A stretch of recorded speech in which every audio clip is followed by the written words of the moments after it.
कहानी की शुरुआत एक अनोखी खोज से होती है, जहां जेगर, उसका बेटा सर्चर और उनके साथी एक बर्फीले रास्ते से होकर मिशन पर निकले हैं। तभी सर्चर को पांडो नाम का एक अनोखा और रहस्यमयी पौधा दिखता है, जिसमें अद्भुत ऊर्जा होती है। इसी बीच अचानक वहां बर्फ धंसने लगती है और सर्चर खाई में गिरने लगता है, लेकिन उसका पिता जेगर उसे सही समय पर बचा लेता है। जेगर उस विशाल पहाड़ को पार करने की बात करता है, जहां आज तक कोई नहीं जा पाया है, लेकिन सर्चर उसे रोकता है और कहता है कि इस पौधे में इतनी एनर्जी है कि यह हमारे पूरे शहर अवलोनिया को बदल सकता है और हमें आगे जाने की जरूरत नहीं है। जेगर कहता है कि हमारी असली मंजिल पहाड़ की दूसरी तरफ है और एक खोजकर्ता होने के नाते आगे बढ़ना ही हमारी विरासत है। जब बाकी साथी भी सर्चर की बात का समर्थन करते हुए पौधे को शहर ले जाने की इच्छा जताते हैं, तो जेगर अकेले ही उस बर्फीले पहाड़ को पार करने के लिए आगे निकल जाता है। इसके 25 साल बाद सर्चर अब बड़ा हो चुका है और वह पांडो नाम के उसी जादुई पौधे की बड़े पैमाने पर खेती करता है, जिससे पूरे शहर की गाड़ियों और मशीनों को ऊर्जा मिलती है। सर्चर की एक खुशहाल जिंदगी है, जिसमें उसकी पत्नी मेरिडियन और उसका 16 साल का बेटा ईथन शामिल हैं। ईथन खेतों में अपने पिता का हाथ बंटाता है और उनके पास लेजेंड नाम का एक 3 पैरों वाला वफादार कुत्ता भी है। एक दिन मेरिडियन सर्चर को अपने उड़ने वाले यान की बैटरी दिखाती है, जो बहुत जल्दी खत्म हो गई होती है, जिसे सर्चर पांडो की मदद से दोबारा चार्ज कर देता है। इसके बाद सर्चर और ईथन अपनी कटी हुई पांडो को बेचने के लिए शहर जाते हैं, जहाँ हर चीज इसी हरी ऊर्जा से चल रही है और शहर के चौराहे पर सर्चर और उसके लापता पिता जेगर की मूर्तियां लगी हुई हैं। सर्चर को हमेशा यह डर सताता रहता है कि कहीं उसका बेटा ईथन भी अपने दादा जेगर की तरह खोजकर्ता बनकर उसे छोड़ न जाए, इसलिए वह उसे अपनी तरह एक सीधा साधा किसान बनाना चाहता है, जबकि ईथन अपने दादा के बारे में और जानने के लिए उत्सुक रहता है। इस पर सर्चर उसे समझाता है कि जेगर को सिर्फ अपनी खोज की परवाह थी, हमारे परिवार की नहीं, और फिर वे दोनों बात करते हुए वापस अपने घर पहुंच जाते हैं। तभी एक दिन घर पर खाना बनाते समय अचानक एक जबरदस्त भूकंप आता है और जब पूरा परिवार घबराकर घर से बाहर निकलता है, तो उनके सामने अवलोनिया शहर का एक विशाल और अत्याधुनिक हवाई जहाज उतरता है, जिसमें से कैलिस्ट्रोमाल नाम की महिला बाहर आती है, जो 25 साल पहले जेगर और सर्चर के साथ उसी ऐतिहासिक खोज पर गई थी और अब इस शहर की लीडर है। कैलिस्ट्रो सर्चर के परिवार से मिलती है और उन्हें एक बेहद चिंताजनक बात बताती है कि पूरे शहर को बिजली देने वाला पांडो पौधा अचानक एक रहस्यमयी बीमारी से संक्रमित हो रहा है, जो धीरे धीरे सर्चर के खेतों से लेकर पूरे अवलोनिया में फैल जाएगा और अगर इसे नहीं रोका गया तो हमारा पूरा शहर तबाह हो जाएगा। वह सर्चर से कहती है कि पांडो तुम्हारी खोज है और इसे सिर्फ तुम ही बचा सकते हो, इसलिए तुम्हें हमारे साथ इस मिशन पर चलना होगा। जिसके बाद सर्चर भारी मन से जाने के लिए तैयार हो जाता है। यह सुनकर उसका बेटा ईथन भी साथ जाने की जिद करता है, लेकिन सर्चर उसे खतरे से दूर रखने के लिए मना कर देता है, जिससे ईथन गुस्से में वहां से चला जाता है और सर्चर अपना जरूरी सामान और अपने पिता जेगर का दिया हुआ पुराना कंपास लेकर जहाज पर सवार हो जाता है। मिशन की शुरुआत में कैलिस्ट्रो सबको समझाती है कि पूरे देश में फैले पांडो की सारी जड़ें गहराई में एक ही मुख्य जगह से जुड़ी हुई हैं, इसलिए उन्होंने एक बड़ी खाई खोदी है ताकि वे जहाज के जरिए सीधे नीचे उतरकर पांडो की जड़ों के दिल तक पहुंच सकें और संक्रमण को हमेशा के लिए खत्म कर सकें। जैसे ही जहाज उस विशाल और अनजान खाई के नीचे उतरता है और उन्हें पांडो की विशाल जड़ें दिखाई देने लगती हैं, तभी सर्चर को पीछे से अपनी पत्नी मेरिडियन की आवाज सुनाई देती है, जो अपने छोटे उड़ने वाले यान से उनके जहाज का पीछा कर रही थी। वह बताती है कि ईथन छिपकर इसी मुख्य जहाज के माल घर में बैठ गया था और उनका पालतू कुत्ता लेजेंड भी उसके साथ है। लेकिन तभी अचानक हवा में उड़ने वाले अजीब और बेहद खतरनाक गुलाबी जीवों रीपर्स का एक झुंड उन पर हमला कर देता है। इस हमले में एक जीव जहाज के मुख्य पायलट को पकड़कर बाहर खींच लेता है, जिससे जहाज पूरी तरह अनियंत्रित होकर नीचे खाई में गिरने लगता है। तभी मेरिडियन सूझबूझ दिखाते हुए अपने छोटे यान को बिल्कुल करीब लाती है और उड़ते हुए मुख्य जहाज के कॉकपिट में छलांग लगा देती है। वह बड़ी मुश्किल से जहाज को संभालने की कोशिश करती है। जहाज के क्रैश होने के दौरान सर्चर और उनका पालतू कुत्ता लेजेंड अनियंत्रित होकर नीचे गिर जाते हैं, जबकि दूसरी तरफ मेरिडियन अपनी पूरी ताकत और सूझबूझ लगाकर मुख्य जहाज को सुरक्षित लैंड करा लेती है। जहाज पर मौजूद सभी लोग जमीन के नीचे बसी उस रंग बिरंगी दुनिया को देखकर दंग रह जाते हैं, जहां चारों तरफ अजीबोगरीब जीव घूम रहे हैं। इसी बीच खाई में गिरे सर्चर के पास स्प्लैट नाम का एक नीले रंग का जेली जैसा अनोखा जीव आता है और वह सर्चर का रुमाल छीन कर भागने लगता है। सर्चर उसका पीछा ही कर रहा होता है कि तभी एक खतरनाक ऑक्टोपस जैसा दिखने वाला जीव उस पर हमला कर देता है, लेकिन ऐन वक्त पर वहां जानवरों की खाल पहने एक अजनबी इंसान आता है और वह आग की मशाल से उस जीव को डराकर भगा देता है। जब वह अजनबी अपने चेहरे से खाल हटाता है तो सर्चर यह देखकर हैरान रह जाता है कि वह कोई और नहीं बल्कि 25 साल पहले लापता हुआ उसका पिता जेगर क्लेड है। उधर जहाज के पास ईथन अपने पिता को ढूंढने के लिए जिद करता है तो मेरिडियन उसे समझाती है कि पहले हम जहाज को रिपेयर करेंगे और फिर सर्चर को ढूंढेंगे। साथ ही वह चालक दल के एक सदस्य को ईथन पर नजर रखने को कहती है। दूसरी तरफ जेगर को पहले तो यकीन ही नहीं होता कि सामने खड़ा यह वयस्क इंसान उसका बेटा सर्चर है, लेकिन जब सर्चर उसे जेगर का ही दिया हुआ पुराना कंपास दिखाता है तो जेगर को यकीन हो जाता है। सर्चर उसे बताता है कि वे लोग ऊपर से एक बड़े हवाई जहाज के जरिए यहाँ पहुंचे हैं और फिर वे दोनों वापस जहाज की तरफ बढ़ने लगते हैं। इसी बीच जहाज पर मेरिडियन को पता चलता है कि ईथन सबकी नजरों से बचकर अकेले ही अपने पिता को ढूंढने निकल गया है। इस अनजान दुनिया में आगे बढ़ते हुए ईथन को कई शानदार और चमकदार जीव दिखाई देते हैं, लेकिन तभी अचानक वह जिस जमीन पर खड़ा था वह दरअसल एक उड़ने वाला जीव होता है जो अचानक उड़ जाता है। इस वजह से ईथन संतुलन खोकर पहाड़ से सीधे नीचे गिर जाता है और एक अजनबी गुफा के अंदर अपने दादा को याद करते हुए आगे बढ़ता है। तभी उसके पीछे वही नीले रंग का जीव स्प्लैट आ जाता है, जिससे ईथन पहले तो पूरी तरह डर जाता है, लेकिन स्प्लैट को कोई नुकसान न पहुंचाते देख वह खुश होता है और दोस्ती के तौर पर उससे हाथ मिलाता है। तभी ईथन की नजर स्प्लैट के पास मौजूद अपने पिता के रुमाल पर पड़ती है और ईथन के कहने पर स्प्लैट उसे सर्चर के रास्ते की तरफ ले जाने लगता है। उधर रास्ते में सर्चर अपने पिता जेगर से पूछता है कि यह कौन सी रहस्यमयी दुनिया है और आप यहाँ कैसे पहुँचे, तो जेगर बताता है कि 25 साल पहले जब वह अकेले पहाड़ पार कर रहा था तो उसे एक सुरंग मिली जिससे वह सीधे यहाँ गिर गया। तब से वह इस जगह के खतरनाक जीवों से लड़ते हुए पहाड़ की दूसरी तरफ जाने का रास्ता ढूंढ रहा है, लेकिन रास्ते में बहने वाली एसिड की एक विशाल नदी के कारण वह आगे नहीं बढ़ सका। जेगर खुश होते हुए कहता है कि अब हम तुम्हारे उसी हवाई जहाज की मदद से इस एसिड की नदी और पहाड़ को पार करके अपनी खोज पूरी करेंगे, जबकि सर्चर उसे समझाता है कि वे यहाँ खोज करने नहीं बल्कि पांडव को बचाने के मिशन पर आए हैं और बातों बातों में वह साफ कर देता है कि मैं आपके जैसा महत्वाकांक्षी खोज करता नहीं हूँ। तभी आगे बढ़ते समय सर्चर गलती से एक विशाल जेली जैसे जीव के अंदर फंस जाता है, जहाँ जेगर को जमीन पर गिरा हुआ एक ताश का पत्ता मिलता है। सर्चर उसे देखकर पहचान जाता है कि यह उसके बेटे ईथन का कार्ड है और यह जानकर कि ईथन इसी दुनिया में कहीं खो गया है वे दोनों तुरंत उसे ढूंढने निकल पड़ते हैं। दूसरी तरफ ईथन अपने नए दोस्त स्प्लैट के साथ आगे बढ़ते हुए ऑक्टोपस के एक बड़े झुंड के पास पहुंच जाता है, जहां उसे उसके छोटे यान का घिरा हुआ पांडव दिखाई देती है। स्प्लैट जैसे ही उस पांडव को छूता है उसे एक तेज बिजली का झटका लगता है। ईथन तुरंत स्प्लैट को पांडव से अलग करता है, लेकिन इस कोशिश में स्प्लैट का एक हाथ चोटिल हो जाता है, जिस पर ईथन अपने पिता का वही रुमाल पट्टी की तरह बांध देता है। तभी अचानक रीपर्स का पूरा झुंड ईथन पर हमला कर देता है, लेकिन ऐन वक्त पर जेगर और सर्चर वहां पहुंचकर उसे बचा लेते हैं। अब तीनों मिलकर उन खतरनाक जीवों से बचकर भागने लगते हैं। जेगर अपनी मशाल की आग से उन्हें दूर रखने की कोशिश करता है। तभी ईथन का पैर फिसलता है और वह नीचे गिरने लगता है, लेकिन स्प्लैट अपनी जेली जैसी बॉडी को फैलाकर उसे सुरक्षित बचा लेता है। इसी बीच आसमान से मेरिडियन और कैलिस्ट्रो अपने छोटे उड़ने वाले यान के साथ वहां पहुंचती हैं और उन्हें बचाने की कोशिश करती हैं,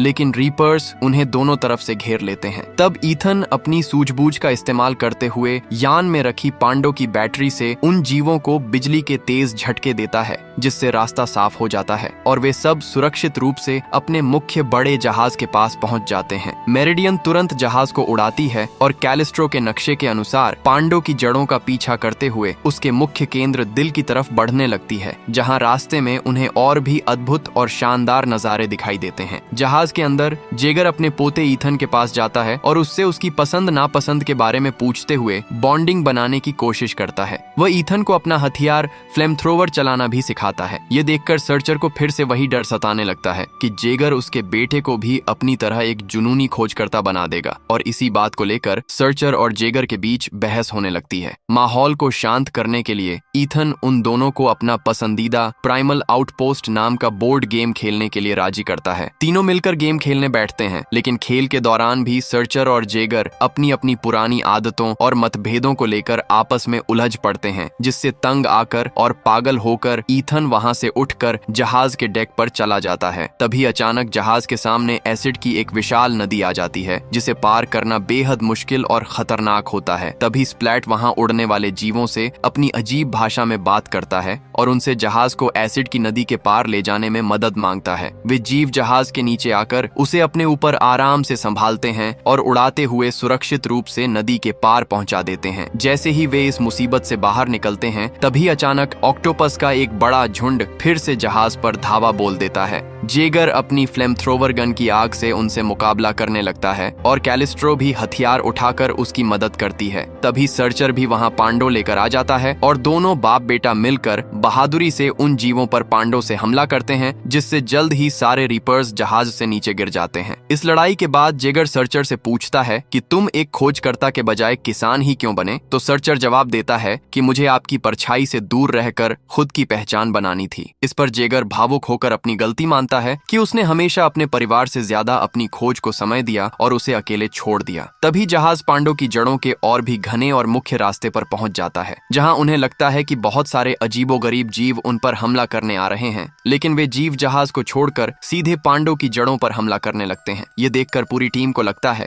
कि ये जीव किसी हानिकारक कीड़े की तरह पांडो को नुकसान पहुंचा रहे हैं, जिससे हमारा जादुई पौधा बीमार हो रहा है और वे अवलोनिया शहर को बचाने के लिए इन जीवों को जान से मारने की योजना बनाते हैं। सर्चर सबसे पहले उन जीवों पर हमला करता है और बाकी लोग भी हथियार लेकर उन्हें मारने की तैयारी करने लगते हैं। तभी स्प्लैट परेशान होकर ईथन को अपनी हरकतों से कुछ समझाने की कोशिश करता है, लेकिन ईथन को उसकी भाषा समझ नहीं आती। जब ईथन अपने पिता के पास जाता है तो सर्चर उसे समझाता है कि यह बिल्कुल वैसा ही है जैसे हम अपने खेतों की फसलों को बचाने के लिए कीड़े मारते हैं। लेकिन ईथन इन बेकसूर जीवों को मारने से साफ इनकार कर देता है। इसी बहस के बीच ईथन, जिससे नाराज होकर ईथन वहां से भाग जाता है, सर्चर उसे समझाने के लिए उसके पीछे जाता है और कहता है कि तुम अभी बच्चे हो, जिस पर ईथन गुस्से में जवाब देता है कि मैं बड़ा होकर बिल्कुल आपके जैसा नहीं बनना चाहता। यह सुनकर सर्चर अंदर से टूट जाता है और शांत हो जाता है। तभी अचानक उनका जहाज बादलों को पार करता है और वे पहाड़ों की दूसरी तरफ एक बिल्कुल नई और अद्भुत दुनिया के मुहाने पर पहुंच जाते हैं। तभी अचानक बादलों के छंटते ही उन्हें सामने एक विशालकाय आंख दिखाई देती है, जिसे देखकर ईथन को पूरी सच्चाई समझ आ जाती है कि वे सब अब तक किसी अजनबी दुनिया में नहीं बल्कि एक विशालकाय जीव के शरीर के अंदर घूम रहे थे। ईथन सबको समझाता है कि स्प्लैट अपनी हरकतों से यही बात बताने की कोशिश कर रहा था कि पांडो कोई जादुई पौधा नहीं बल्कि एक खतरनाक परजीवी है जो इस विशाल जीव को अंदर ही अंदर मार रहा है। इसलिए हमें इस जीव को बचाने के लिए पांडो की जड़ों को खत्म करना होगा। वे तुरंत मेरिडियन के पास पहुंचकर जहाज रुकवाते हैं और सर्चर पूरी टीम को यह सच समझाता है कि अगर शहर को बचाना है तो पांडो की ऊर्जा को हमेशा के लिए बंद करना होगा। ये बात जानकर जेगर अवलोनिया की परवाह किए बिना पहाड़ों के पार जाने की जिद पर अड़ जाता है और सर्चर से कहता है कि मैंने अपनी पूरी जिंदगी इस पहाड़ के पार जाने में लगा दी, अब मैं यह मौका नहीं छोड़ूंगा। सर्चर उसे रोकने की कोशिश करता है, लेकिन जेगर उसकी एक नहीं सुनता और अकेले आगे निकल जाता है। दूसरी तरफ कैलिस्ट्रो को लगता है कि पांडो के बिना उसका शहर तबाह हो जाएगा, इसलिए वह अपने सैनिकों की मदद से सर्चर के पूरे परिवार को बंदी बनाकर एक कमरे में बंद कर देती है ताकि वे मिशन को न रोक सकें। तभी वहां उनका कुत्ता लेजेंड आता है और सर्चर के कहने पर अपनी नासमझी में ही सही पर दरवाजे का लॉक खोल देता है। आजाद होते ही सर्चर और मेरिडियन मिलकर जहाज पर फिर से अपना कब्जा जमा लेते हैं। सर्चर को समझ आता है कि पांडो की विशाल जड़ें सुरक्षा कवच बनकर इस जीव के दिल के चारों तरफ लिपटी हुई हैं और इम्यून सिस्टम रीपर्स को अंदर जाने से रोक रही है। इसलिए वे दिल पर छेद करके रास्ता बनाने के लिए आगे बढ़ते हैं, जिसे कैलिस्ट्रो भी देख लेती है। उधर रास्ते में जेगर का छोटा यान क्रैश होकर नीचे गिर जाता है, जहां उसे सर्चर के बचपन की एक पुरानी तस्वीर मिलती है और उसे अपनी गलती का एहसास होता है। इधर सर्चर और ईथन उस जीव के मुख्य दिल के पास पहुंच जाते हैं। सर्चर ईथन को रीपर्स को आकर्षित करके अपने पास लाने को कहता है और खुद कुल्हाड़ी से दिल पर जमी पांडो की सख्त परत को काटने लगता है, लेकिन पांडो की तेज ऊर्जा से उसकी कुल्हाड़ी टूट जाती है। तभी कैलिस्ट्रो मेरिडियन को रोकने के लिए पहुंचती है, पर मेरिडियन अपनी सूझबूझ से उसे चकमा दे देती है। इसी बीच जेगर भी वहां पहुंच जाता है और भावुक होकर सर्चर से कहता है कि मेरी असली विरासत यह पहाड़ नहीं बल्कि तुम हो। इसके बाद पिता पुत्र मिलकर पूरी ताकत से दिल की परत पर वार करते हैं और कैलिस्ट्रो को भी अपनी गलती का एहसास हो जाता है। ईथन के पीछे आ रहे रीपर्स के विशाल झुंड के पहुंचते ही सर्चर और जेगर दिल की परत में एक बड़ा छेद कर देते हैं। सारे रक्षात्मक जीव तुरंत दिल के अंदर घुसकर पांडो की जड़ों को पूरी तरह खाकर नष्ट कर देते हैं। पांडो के खत्म होते ही जीव का शरीर तो साफ हो जाता है, लेकिन अचानक उसका दिल धड़कना बंद हो जाता है, जिसे देखकर सब हैरान और दुखी हो जाते हैं। पर तभी शरीर में रक्त का प्रवाह शुरू होते ही वह विशाल दिल दोबारा जोरों से धड़कने लगता है और पूरी दुनिया पहले की तरह जीवंत और खूबसूरत हो जाती है। ईथन भावुक होकर अपने दोस्त स्प्लैट को अलविदा कहता है और पूरी टीम वापस अपनी दुनिया अवलोनिया लौट आती है। फिल्म के अंत में अवलोनिया शहर पांडो की बिजली का उपयोग करना पूरी तरह छोड़ देता है और प्रकृति के साथ तालमेल बिठाकर रहने लगता है। सर्चर अब पांडो की जगह साधारण खाने वाली सब्जियों की खेती करने लगता है। ईथन अपने दोस्तों और स्प्लैट के साथ मिलकर एक महान खोजकर्ता बनता है और जेगर भी अपनी पुरानी जिद छोड़कर अपने बेटे सर्चर के साथ खेतों में किसानी में हाथ बंटाने लगता है।